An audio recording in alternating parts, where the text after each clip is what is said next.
উত্তরকাশী আবারও নতুন এক বিপদের মুখে। কয়েকদিন আগে মেঘ ফেটে যাওয়ার ঘটনার কত এখনও শুকায়নি, আর এর মধ্যেই দেখা দিয়েছে আরও একটি সংকট। তথ্য অনুযায়ী শিয়ানাচট্টি এলাকায় যমুনা নদীর পানি হঠাৎ আটকে যাওয়ায় তৈরি হয়েছে এক অস্থায়ী হ্রদ।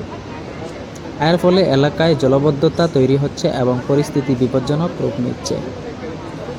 সম্পূর্ণ ভিডিওটি দেখার অনুরোধ রইল, আর ভিডিওটি বেশি বেশি শেয়ার করে আপনাদের কাছে পৌঁছে দিন। ধন্যবাদ।